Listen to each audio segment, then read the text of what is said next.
Glória a Deus, meus irmãos. Temos duas grávidas aqui, né, que ficaram desde o início do culto até agora de pé aqui. Eu já dei o parabéns para elas. Louvado seja Deus pela vida dessas meninas que glorificam a Deus através do dom, do chamado que Deus colocou na vida delas. E eu quero glorificar a Deus pela sua vida, porque você está aqui essa noite, escolheu estar nesse lugar. É muito bom receber você aqui essa noite, porque Deus é um Deus que gosta de gente e de gente junta. Então, o tempo inteiro, Deus dá ordens para que as pessoas fiquem juntas. Já percebeu isso? Quando Adão e Eva estavam lá no jardim, o que Deus disse para ele? Multipliquem, cresçam e multipliquem. Quando Abraão estava sozinho lá na terra de Ur dos Caldeus, Deus disse para ele, sai daí, eu vou fazer de você uma grande nação. Por isso que a oração que Jesus nos ensinou é a oração do Pai Nosso, não é a oração do Pai meu, é a oração do Pai Nosso, porque Deus ama ver o povo dele reunido. E que bom que você está aqui essa noite presencialmente, e talvez algumas pessoas que também estão nos assistindo online, que bom que você está participando desse tempo. Eu tenho certeza que Deus já falou conosco através daquilo que cantamos e oramos, mas Ele quer falar conosco também um pouco através da sua palavra. Hoje eu quero começar uma nova série de pregações, 8 pregações sobre esse tema que aí está no telão, a lâmpada do corpo. E eu quero, durante essa jornada que nós teremos em cima da palavra de Deus, pensar sobre os nossos olhos e como os nossos olhos, a maneira como nós vemos a vida, influencia nas nossas decisões e nos caminhos pelos quais caminharemos e os lugares onde chegaremos. O texto base é Mateus 6,22, que diz, os olhos são a lâmpada do corpo. Se o teu olho for bom, todo o teu corpo será luminoso. É interessante porque quando Jesus usa esta expressão e cita esse texto da palavra do Senhor, Ele está dizendo que os nossos olhos podem ser comparados à instrumentalidade que tem uma lâmpada. Imagine a época de Jesus. Não havia eletricidade, não haviam lâmpadas como as que nós temos hoje. A lâmpada não era nada mais, nada menos do que uma lamparina. Uma vasilha cheia de óleo com um pavio que era aceso, e então aquela lâmpada rudimentar, aquela luminária, iluminava muito próximo da onde as pessoas iam. Então não era como hoje que nós temos capacidade de iluminar um lugar muito longe, mas naquele tempo só se podia iluminar os lugares próximos, talvez espalhar algumas lamparinas em lugares altos para trazer um pouco de luminosidade, mas não era como nós vivemos hoje. Era difícil sair à noite porque a iluminação era precária. Então o que Jesus está dizendo é o seguinte, assim como alguém que anda à noite precisa ter uma boa lâmpada, para que possa olhar o seu caminho, para que não tropece, para que não caia, para que não seja surpreendido por algo que espreita à noite, assim deve ser os nossos olhos para nós. Algo que nos ilumine e nos prepare e nos ajude para que nós possamos enxergar melhor o nosso caminho, para que nós possamos encher a nossa vida, o nosso coração, a nossa alma, daquilo que vai sedimentar bons princípios, que vão nos levar a resultados preciosos e a termos uma vida mais plena e cheia da presença de Deus. Então veja que Jesus está falando que os nossos olhos são como uma lâmpada. E aí ele fala, se os teus olhos forem bons, todo o teu corpo se enche de luz. Porque naquela época também existiam lâmpadas ruins. Lâmpadas feitas muito rudimentarmente, lâmpadas mal construídas, que tinham uma capacidade limitada de iluminar. E Jesus está dizendo, se os seus olhos forem como uma lâmpada ruim, ao invés de iluminar vocês, eles serão ineficientes em produzir em vocês coisas positivas, e vocês acabarão sendo engodados, enganados, atraiçoados pelas coisas dessa vida. Então o meu objetivo ao longo dessa caminhada de pregações é conversar sobre você, sobre 8 aspectos que nós podemos avaliar na forma como vemos a vida para que sejamos abençoados. E hoje, nessa primeira mensagem, eu quero começar falando sobre o primeiro olhar mencionado na Bíblia, no capítulo 3 de Gênesis. Nós vamos falar sobre o olhar do desejo. Então abra sua Bíblia em Gênesis capítulo 3, nós vamos ler do verso 1 a 6. Livro de Gênesis, o primeiro livro da Bíblia.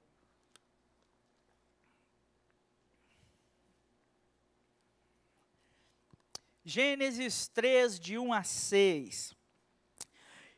Isso é aquilo que nós chamamos de o mito fundante, a história da queda de toda a humanidade. A narrativa que é um arquétipo daquilo que acontece comigo e com você o tempo todo. Certamente, se nós estivéssemos no lugar de Eva ou de Adão, teríamos feito a mesma coisa. Gênesis capítulo 3, dos versos 1 a 6. Quem achou, diga achei. Quem não achou, diga misericórdia. Misericórdia, Jesus.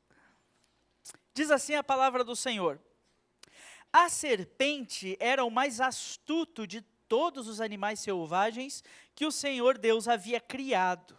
Certa vez ela perguntou à mulher: Deus realmente disse que vocês não devem comer do fruto de nenhuma das árvores do jardim? Podemos comer do fruto das árvores do jardim, respondeu a mulher. É só do fruto da árvore que está no meio do jardim que não podemos comer. Deus disse: não comam e nem sequer toquem no fruto daquela árvore. Se o fizerem, morrerão. É claro que vocês não morrerão, a serpente respondeu à mulher.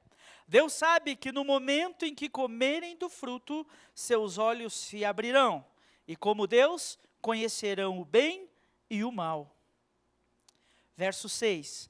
A mulher viu que a árvore era linda e que seu fruto parecia delicioso, e desejou a sabedoria que ele lhe daria. Assim, tomou do fruto e o comeu. Depois deu ao marido que estava com ela, e ele também comeu. Amém? Palavra do Senhor aos nossos corações esta noite. Nós vemos aqui nesse relato o texto que narra a origem do desejo. E a origem do desejo está intimamente ligada àquilo que a mulher viu. Perceba que nessa conversa de Eva com a serpente, que está tentando enganar Eva, levar Eva a pecar contra aquilo que era a ordem de Deus, elas vão conversando e Eva vai contrariando aquilo que a serpente diz. Quando a serpente diz: é verdade que vocês não podem comer de nenhum dos frutos? Ela diz: não, isso não é verdade. Nós não podemos comer apenas de uma árvore. E então a serpente diz: é certo que vocês não morrerão. E Eva vai resistindo às tentações da serpente, às tentações do mal, às tentações do inimigo da sua alma.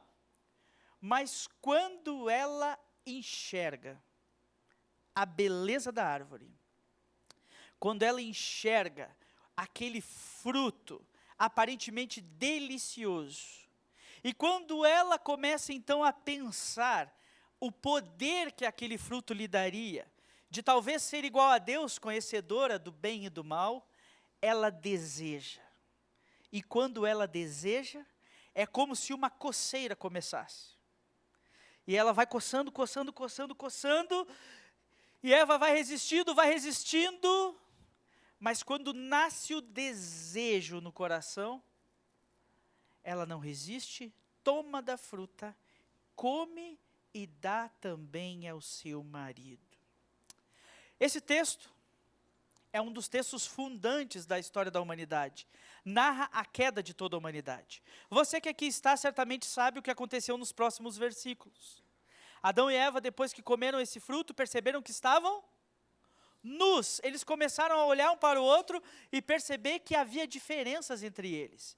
Se envergonharam, sentiram no seu coração que haviam feito algo muito errado, porque haviam desobedecido aquilo que Deus ordenou. Ato contínuo, quando Deus vem encontrá-los na viração do dia, hábito que Deus tinha com os seus filhos. Onde estão Adão e Eva? Escondidos por entre as árvores do jardim, porque estão com medo. Adão, onde você está? Pergunta Deus. E o que Adão responde? Eu ouvi os seus passos no jardim e me escondi porque tive medo. E então Deus confronta Adão e Eva perguntando: vocês comeram da árvore que eu disse que não comessem? E eles confessaram: sim, Senhor, nós comemos. E aqui é a derrocada da humanidade. Porque o homem e a mulher, diante dessa desobediência, são expulsos do jardim do Éden, o paraíso criado por Deus para que a humanidade vivesse nele. E agora são destinados a viver uma vida vagante. A vida que eu e você vivemos hoje. Uma vida marcada pelo pecado, marcada pela desigualdade, marcada por todos os tipos de maldade. E tudo isso nasceu da onde? De um olhar errado que gerou um desejo. Por isso, essa noite eu quero falar com você sobre isso. O olhar do desejo e como ele pode afastar o nosso coração da vontade do Senhor. É bem verdade que muitas pessoas ao longo da história tentaram definir o que é o desejo. E de fato, o desejo é aquilo que nos falta. É o sentimento de vontade de ter aquilo que nós ainda não temos. É a realidade de olharmos para o que já temos, nos sentirmos enfadados, nos sentirmos cansados daquilo que já vivemos e observarmos algo que parece novo, parece atrativo, parece diferente e desejarmos aquilo para nós, como se aquilo fosse suprir uma necessidade que nós até bem pouco tempo nem sabíamos que tínhamos. O desejo faz isso, ele cria em nós uma fome, uma falta, uma coceira, um comichão que nos leva a fazer tudo para poder sanar essa falta. Por isso nós precisamos tomar cuidado com os nossos olhos, porque os nossos olhos podem criar em nós um coração desejoso daquilo que Deus não tem nem para mim, nem para você. Eu e Zélia estamos juntos, pode parecer que não, né, porque eu pareço ter menos idade do que tenho, mas eu e Zélia estamos juntos há 18 anos. E nesse tempo que nós estamos juntos, eu aprendi muito com a Zélia sobre marketing, porque Zélia trabalha com publicidade a vida toda, trabalha com artes gráficas, com design gráfico, já trabalhou em muitas agências de publicidade, lugares que trabalham com publicidade. E a publicidade não é nada mais, nada menos do que, de alguma forma, gerar o desejo. Qual o objetivo do publicitário? Fazer com que você ache que precisa algo que você nem sabia que precisava. Qual o objetivo daqueles anúncios que aparecem do seu celular da Shopee, hein? Do Temu, daquelas compras online que tem? De repente você está lá com o seu celular e olha alguma coisa e diz, puxa vida, eu não sabia que eu precisava disso. Outro dia eu e Zélia compramos um item que serve para lavar dentro das garrafas de plástico. Ele tem uma ponta assim e você coloca dentro da garrafa e limpa a garrafa. Nunca eu imaginei que eu precisava de uma coisa dessas. Mas você olha e você diz, tá aí algo que pode resolver os meus problemas, eu vou comprar isso. E sem perceber, eu e você vamos sendo enredados pela publicidade, e quando vê, a gente está cheio de cacareco em casa, não é verdade? E quando você precisa limpar uma garrafa, você vai lembrar que você tem o item específico para limpar a garrafa? Vai nada, você vai jogar detergente ali dentro, um pouquinho da água, sacudir como você sempre fez toda a vida, esgotar aquele detergente que está ali dentro, colocar água nova e pôr na geladeira. Porque nós fomos engodados pelo desejo. E nós não estamos falando disso apenas no âmbito publicitário, que lida mais com a questão de compras e com a questão do desejo de ter. Mas também lidamos com as demandas do desejo de ser. Olhamos a vida das pessoas nas redes sociais e dizemos, puxa vida, essa comida que essa pessoa está comendo parece tão deliciosa, como eu queria estar lá onde ela está, como eu queria ser quem ela é, como eu queria ser bonito como ela é, e isso vai causando em nós uma falta, um sentimento, um desejo de ser algo que nós não somos, e nós paramos de olhar para o que somos, para o que temos, e começamos a olhar para aquilo que falta. O desejo vai dando comichão em nós. Isso também se aplica à vida emocional, à vida relacional, à vida sexual. Nós começamos a olhar as coisas e, de repente, olhamos para uma pessoa do sexo oposto e enxergamos de outra forma. E começa a nascer dentro de nós um desejo, uma volúpia, uma vontade.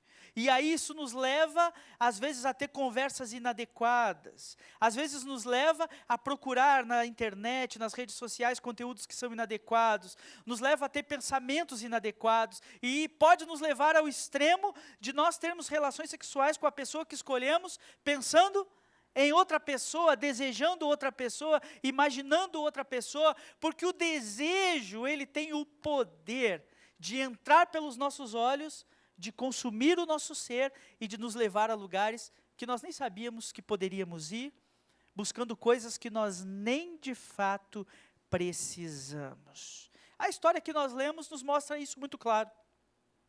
Adão e Eva estavam no paraíso, vivendo no jardim de delícias, comendo de todas as frutas que o jardim dava, desfrutando da doce presença de Deus que na viração do dia vinha conversar com eles todos os dias. Eles tinham tudo aquilo que eu e você chamamos de uma aposentadoria perfeita, não é verdade? Sem a necessidade de trabalhar forçado. O trabalho de Adão e Eva era muito simples e muito gostoso. Apenas cuidem do jardim. E eles iam ali trabalhando, vivendo, experimentando aquela vida boa. Mas de repente, os olhos viram, o coração desejou e a queda veio. Eu quero destacar alguns pontos nesse texto da Bíblia para a nossa reflexão. E o meu desejo é que você, enquanto nós vamos lendo, estudando, pensando sobre esse texto, que você vá fazendo uma leitura de você mesmo, da sua alma, do seu coração, e que você saia daqui hoje decidido. Assim você tem permitido que os seus olhos criem em sua vida desejos que desagradam a Deus, que você saia daqui hoje comprometido a mudar de vida, a dizer: Senhor, eu não quero mais esse negócio na minha vida, eu quero entregar os meus olhos ao Senhor e permitir que o Senhor tire esses desejos que têm corrompido a minha alma. Combinado? Amém? Então vamos lá, a primeira coisa que eu aprendo com esse texto: todo desejo é atiçado pela beleza. Fale aí para quem está perto de você, cuidado com o belo.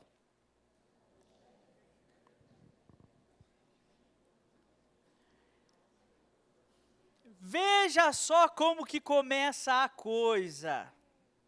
A serpente está falando com Eva, e aí a serpente diz: essa árvore, ela vai fazer com que você se torne igual a Deus. E então Eva, que já havia passado milhares de vezes nas proximidades daquela árvore, mas com a palavra de Deus no seu coração dizendo: não olhe para ela e nem sequer a toque, nem chegue perto, não coma, nem toque nessa árvore, deixa ela lá. Talvez aquela árvore proibida virou paisagem para Eva, e Eva nem percebia que aquela árvore estava ali. Passava por aquele lugar e nada lhe chamava atenção. Mas de repente, quando a serpente chama a atenção de Eva para aquela árvore, ela olha para a árvore e ela diz: essa árvore é linda. Olhe que árvore bonita. Olhe que árvore frondosa, olhe que frutos doces, olha que coisa maravilhosa. A curiosidade de Eva é atiçada pela serpente e agora ela vê beleza naquilo que para ela até pouco tempo não significava nada. Olhe para a árvore e veja como essa árvore é bonita, é o discurso da serpente. Você está olhando só para as parreiras, para as mangueiras, para as macieiras? Você está olhando só para essas outras árvores? Não, Eva, olhe para essa. Ela é diferente de todas as outras, ela tem algum detalhe diferente. Preste atenção nesta árvore. E Eva, então, olha e diz: é verdade, essa árvore é linda. A beleza é uma das principais armas do desejo. É você olhar para algo e se encantar por que aquilo aparenta ser. E o inimigo de nossas almas, a serpente maligna que estava no Éden e que hoje está entre nós também, na pessoa de Satanás e seus demônios que nos tentam e que tentam nos afastar de Deus o tempo todo, continuam agindo da mesma forma comigo e com você.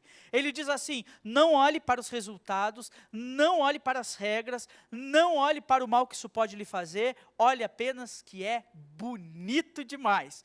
E isso vai ficar ótimo em você. Isso é bonito. Você não gosta de coisa bonita? Então vai atrás disso. Você precisa disso. E os nossos olhos então se engodam com aquilo que é bonito e a gente se deixa levar pelo desejo. Nós, homens, olhamos aquela propaganda do novo carro que saiu, aquele carro lindo, maravilhoso, e nós já nos imaginamos ali dentro, né? Imagina eu dirigindo esse carro. Eu brinco com a Zélia, né? E é uma brincadeira mesmo. Toda vez que a gente passa perto de uma Dodge Ram, sabe a Dodge Ram? Aquela caminhonete gigante. Eu olho para a Zélia e digo: ó aí, Zélia, carro de pastor. E a Zélia fala: sai fora, você não consegue nem subir nesse carro. Já imaginou? A altura dos meus 1,67 m dentro daquele carro, assim, ó. Chega na frente do carro, a altura do carro dá aqui em mim, eu não consigo nem enxergar o para-brisa. Lindíssimo! Alguém que é seduzido pelo desejo, pode internalizar isso no seu coração e dizer: eu preciso disso. E até eu conquistar esse negócio que é bonito, eu não vou descansar. E o diabo é tão astuto que sabe o que ele faz comigo, com você? Faz com que a gente ponha tudo a perder. A nossa saúde, a nossa família, a nossa vida, as nossas coisas, as pessoas que estão ao nosso redor, porque a gente viu, desejou, achou bonito, e agora a gente quer, e é que nem criança mal educada no mercado. Eu quero. E a gente põe tudo a perder, porque é atiçado pela beleza. A sedução da beleza. Para os homens é a mulher bonita, com um corpo bonito. A gente olha e fica: e agora, como que eu vou desolhar essa pessoa que eu olhei? Para as mulheres talvez não seja tanto a aparência física, mas aquela doce conversa, aquela presença, aquela simpatia, aquela atenção que se dá. E isso tudo vai gerando em nossa vida um desejo. A mitologia grega conta a história de um homem muito lindo.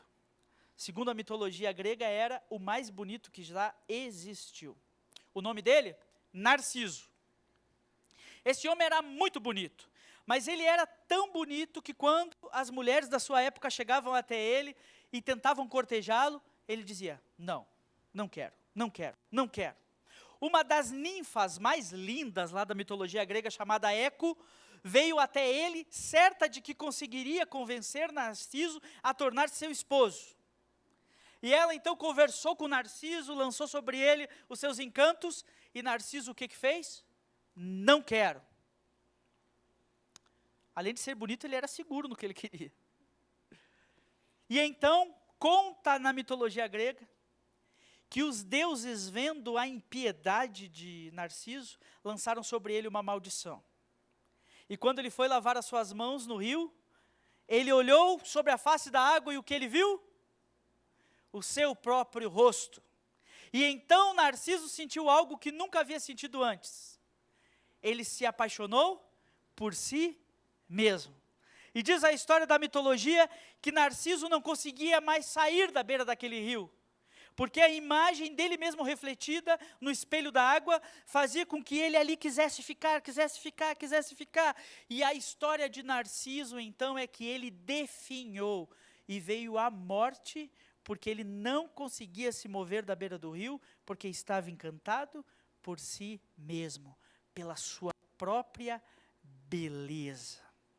É por isso que nós falamos hoje em dia, usamos falar, que uma pessoa que gosta muito de si mesma é uma pessoa narcisista, porque se baseia nesse mito da história grega. Os irmãos sabem que a mitologia grega, ela não tem poder religioso. Então os gregos, eles nem são religiosos, né? Mas esses mitos da cultura grega, eles servem para ensinar lições. E a lição que o mito de Narciso ensina é essa: você não pode se apegar tanto à beleza, porque a beleza traz em si uma maldição. E a maldição é que você pode morrer definhando, porque você está muito focado no que é belo. E sabe o que que a beleza, por que que a beleza nos encanta tanto? Porque quando a gente consegue algo que é belo, nós nos sentimos mais belo. Algo que é bonito nos faz mais bonito.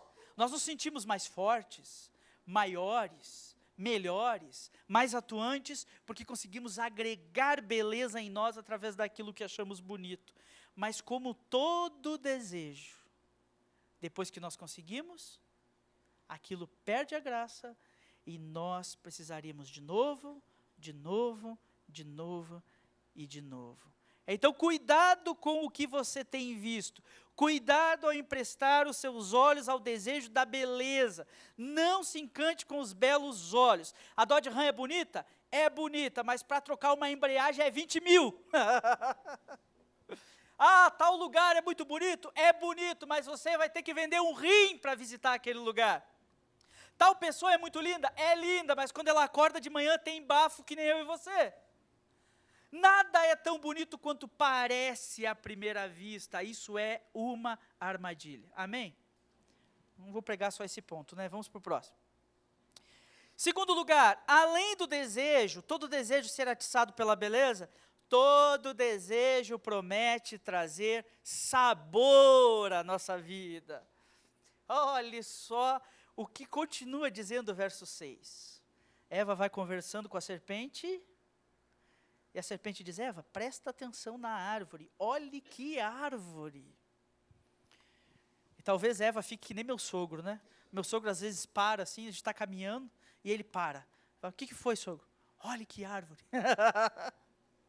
Presta atenção nessas coisas, detalhes. E ela agora está prestando atenção na árvore. Aí a serpente diz, olha esse fruto. E o texto continua dizendo que para Eva, aquele fruto parecia delicioso, gostoso. Aquele fruto parecia suculento, maravilhoso. Eu não sei qual é a sua fruta preferida, mas para mim talvez parecesse uma melancia. Às vezes eu vou treinar e quando eu saio do treino, eu fico assim aguando para chegar em casa e comer uma melancia. Parece que a alma volta para o corpo. Uma fruta deliciosa que você gosta. Eva olhou para aquilo e falou, isso é muito bom, porque todo desejo promete ser gostoso. Por que ficar com o que você já comeu, já experimentou e sabe que é bom?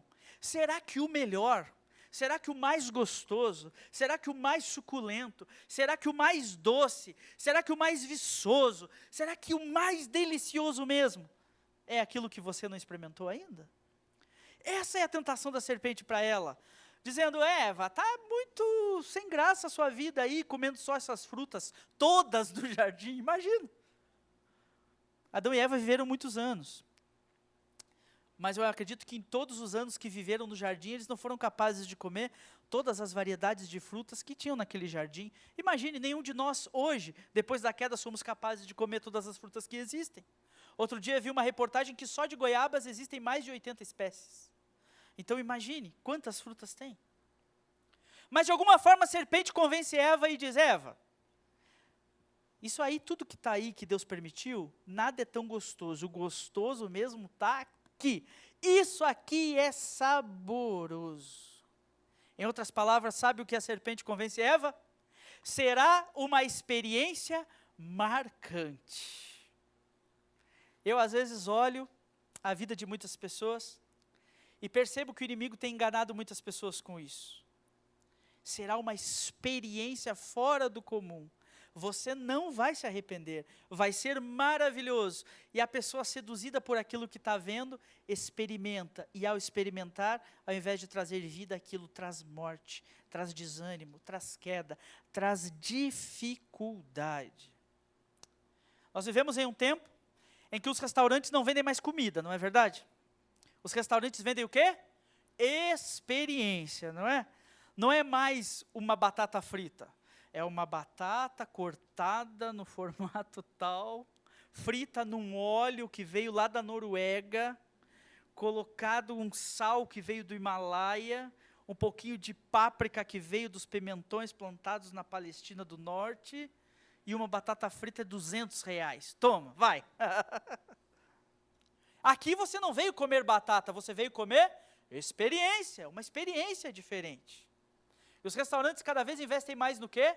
Estrutura, o ambiente, as mesas, as taças, as louças, os talheres maravilhosos, o atendimento, os garçons bem vestidos, o tratamento VIP. Eu fui com a Zélia uma vez num restaurante que tinha um garçom que ficava agachado assim, ó, olhando pra gente assim, ó. A gente comendo, ele assim o tempo todo olhando pra gente. Meu Deus do céu, está me dando uma agonia esse homem me olhando. Mas ele estava querendo prestar o melhor serviço, né? Com pano no braço, assim, olhando pra gente assim o tempo todo. Se ele se mexer, eu vou lá e pergunto, o senhor quer alguma coisa? Vendendo experiência. E muitos de nós se deixam seduzir por esse negócio, de querer aproveitar o sabor da coisa. E isso vem de forma muito sutil na minha vida e na sua vida. Sabe por quê? Porque você que é casado, às vezes pensa assim. Não precisa levantar a mão, mas eu sei que você pensa assim às vezes. Pensa assim, puxa, minha vida era tão mais fácil quando eu não estava casado com essa mulher. Você pensa assim, será que essa mulher, o que Deus tem para mim, será que se eu sair dessa eu acho outra um pouquinho melhor? De vez em quando, uma vez passou isso na sua cabeça. Não ria não, irmã, que na sua cabeça também já passou isso também, em relação ao seu marido. Na sua cabeça passa uma ideia assim de, puxa, será que não tem algo diferente que eu possa experimentar? Algo que me traga mais prazer, mais vida, mais graça, mais sabor na minha vida. E aí algumas pessoas acabam indo por essa onda e começam a viver o que eu chamo de uma adolescência tardia. Você já viu gente de 50 anos, 50 e poucos anos, mulheres de 50 e poucos anos andando por aí competindo com as filhas, né? Toda com aquelas roupas apertadas, aquelas plásticas, aquelas abdominoplastias, aquelas coisas assim, porque querem de alguma forma viver algo que foi reprimido no passado. Pessoas que começam a viver como se fossem adolescentes, porque dizem assim, o pensamento da serpente na mente delas é o seguinte: você está perdendo a sua vida, então agora você precisa cuidar de você. Só falo, eu perdi muito tempo na minha vida cuidando do meu marido, eu perdi muito tempo na minha vida cuidando da minha esposa, a minha vida foi cuidar dos meus filhos, a minha vida foi trabalhar para a gente ter o que a gente tem, então agora eu vou parar e vou cuidar um pouco de mim. Já ouviu isso? Talvez você já até falou isso, não é verdade? Eu vou agora experimentar, eu vou me permitir, eu vou me dar o desfrute, eu vou viver o que eu tenho vontade de viver, eu vou alargar os meus limites, eu vou quebrar as muralhas ao redor de mim e eu vou me dar o direito de fazer o que eu tenho vontade de fazer. Meus irmãos, que engano! Aqueles que se deixam levar pelas aparências saborosas das experiências dessa vida, esquecem que também por trás dessas existem armadilhas terríveis. E quantas pessoas eu conheço que disseram assim, eu vou trocar essa de 50 por duas de 25. E se arrependeu profundamente. Quantos homens conheço que tinham uma mulher, obviamente da idade dele, obviamente, não na mesma forma que tinha quando era jovem. Obviamente, uma mulher mãe de filhos, preocupada com muitas coisas na sua casa, e que pensou, será que aquela outra mulher não é melhor para mim? E ao se unir com aquela outra mulher, penou até o fim da sua alma, dizendo, como eu queria que minha antiga mulher me aceitasse de volta. E a mulher fechou o coração e fala, agora não volta mais. Que dor, que tristeza. Seduzido pela experiência, seduzido pela fruta saborosa, dizendo, eu vou atrás disso, eu vou comer disso, eu vou experimentar esse negócio diferente. E aí não viu a armadilha que existe atrás disso. Deixa eu falar para você uma coisa. Deus tem coisas saborosas para mim e para você, amém? Olhe para o jardim, tem fruta de tudo quanto é tipo, e essas são gostosas de verdade. Sabe por que elas são gostosas? Porque elas são permitidas. Sabe por que elas são gostosas? Porque todas elas têm a bênção de Deus. Então, viva as experiências que Deus lhe permite viver e esqueça esse negócio de querer se dar o direito de viver aquilo que a serpente quer que você viva. A fruta parece gostosa, mas ela não é, tenha certeza disso. Então viva dentro dos parâmetros da palavra, procure aquilo que está dentro da vontade de Deus. Eu sei que às vezes o casamento não é fácil, mas tem solução. Se vocês buscarem a Deus, vocês vão virar 2 pombinhos de novo. Eu sei que às vezes a vida é difícil, mas Deus tem solução para isso. Não ouça a voz da serpente, amém? Terceiro lugar. Então, os olhos vêm e o desejo nasce, atiçado pela beleza, prometendo um sabor, uma experiência diferente de tudo aquilo que nós já vivemos. Mas em terceiro e último lugar, quando nós olhamos e desejamos, nós podemos ter a certeza de que o desejo oferece mentiras. Fale aí para quem está perto de você, o diabo vai mentir para você.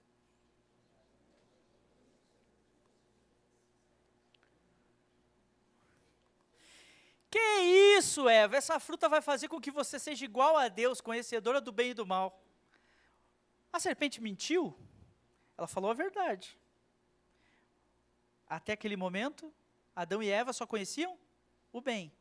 E a partir daquele momento, eles conheciam o bem e o mal. Mas ainda que a coisa em si, a frase em si que a serpente disse, não seja mentira, o objetivo é enredar Eva numa mentira maior. É dizendo, Deus proibiu, mas você pode. Deus proibiu, mas deixa de ser boba, faça o que você quer fazer.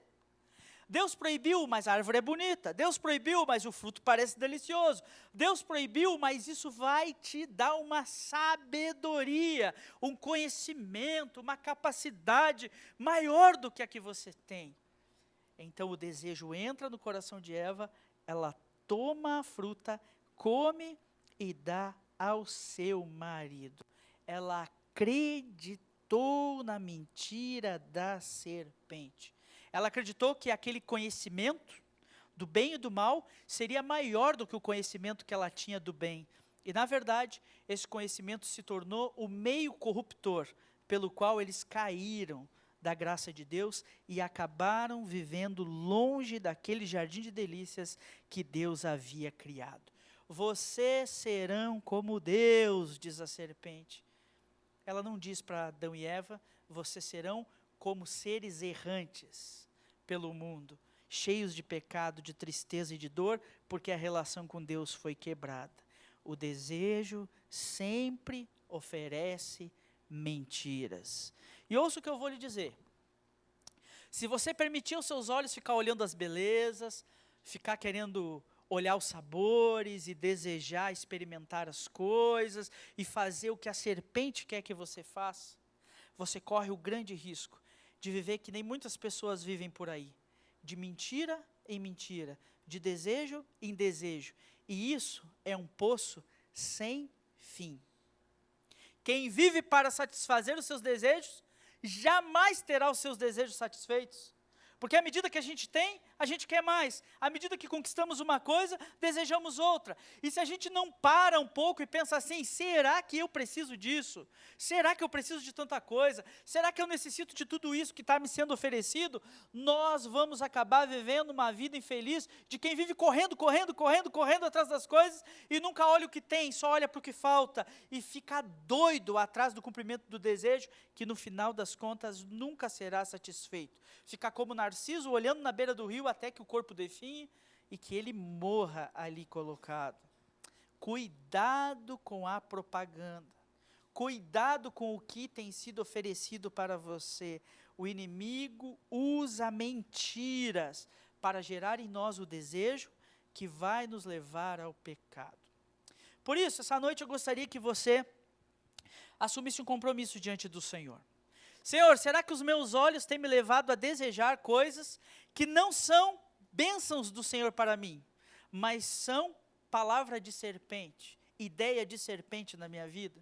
Se você ao longo dessa palavra percebeu que a serpente tem usado aquilo que você tem visto para seduzi-lo de alguma forma, esse é o momento de você quebrar esse elo. Há muito tempo atrás, eu e Zélia tomamos uma decisão na nossa casa. Às vezes aqui na igreja algum irmão me pergunta sobre as notícias, né? Você viu o que aconteceu com o Donald Trump? Eu nunca vi. Você viu o que aconteceu com não sei quem? Eu nunca vi. Eu vi agora que teve o carnaval e um monte de gente que é da igreja começou a colocar lata, foto da família na lata. Aí eu imagino que tem alguma coisa a ver com o carnaval, que alguém falou que o crente é latado, mas sabe a verdade, meus irmãos? Eu não sei, não quero saber, não me preocupo. Se eu não estou preocupado com o carnaval, eu não estou preocupado com a lata que está lá, eu não estou preocupado com o que falaram dos crentes, isso não vai mudar nada na minha vida. Nós tomamos uma decisão, sabe de quê? De tirar os nossos olhos daquilo que nos leva a pecar. De tirar os nossos olhos daquilo que traz angústia, inquietação para a nossa vida. De tirar os nossos olhos daquilo que nos dá raiva. E parece que nós, às vezes, temos esse costume. Você sabe que a política inflama a sua vida. Aí o que você faz? Você fica lá olhando política, olhando política, olhando política. Parece que você gosta de fazer mal a si mesmo. Você sabe que quando você vê notícia de tragédia, todo dia o maluco entra no lugar e mata um, mata dois, mata três. Todo dia alguém faz uma maldade com o idoso. Todo dia alguém mata um cachorro. Todo dia isso acontece no mundo. Sabe por quê? Porque Eva comeu aquele fruto que não deveria ter comido. Isso acontece todo dia. Mas às vezes nós ficamos colocando isso dentro da gente, e isso vai nos adoecendo, criando em nós uma revolta, uma tristeza, uma dor, que nós não precisamos ter.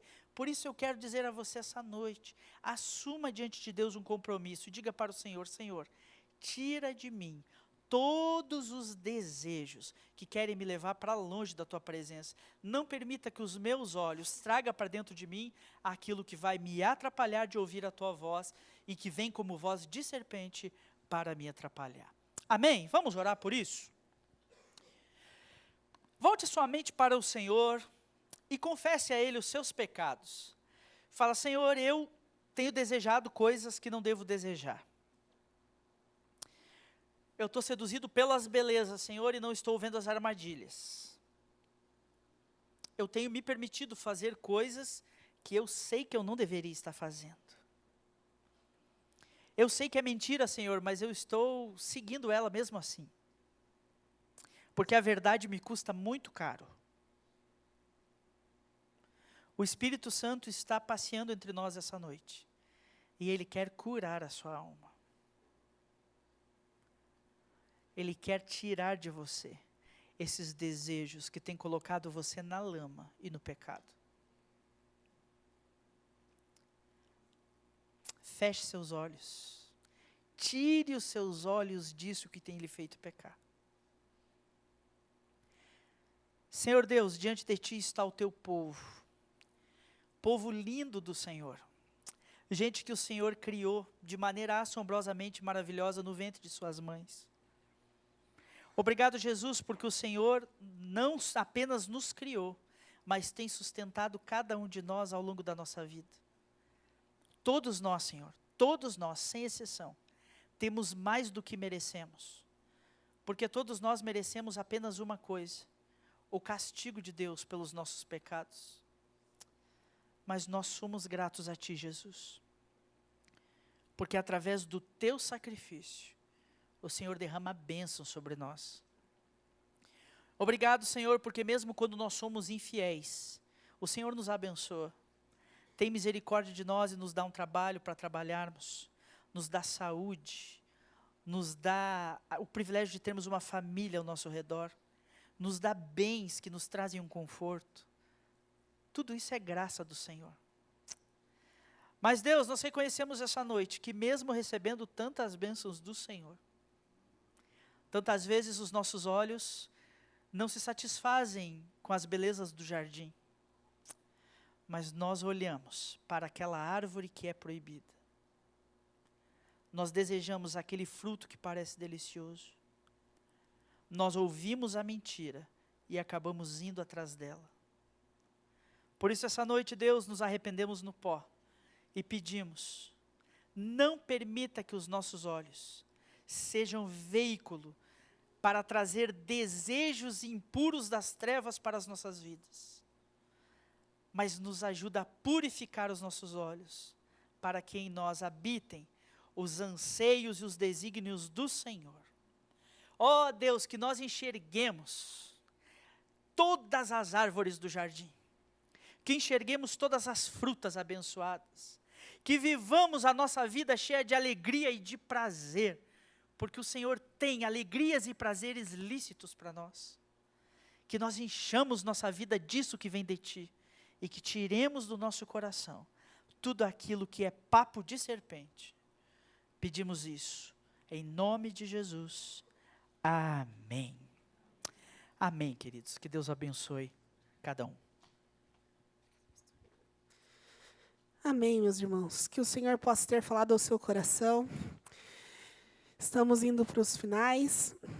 E antes de finalizar o culto, nós temos uma apresentação hoje das crianças.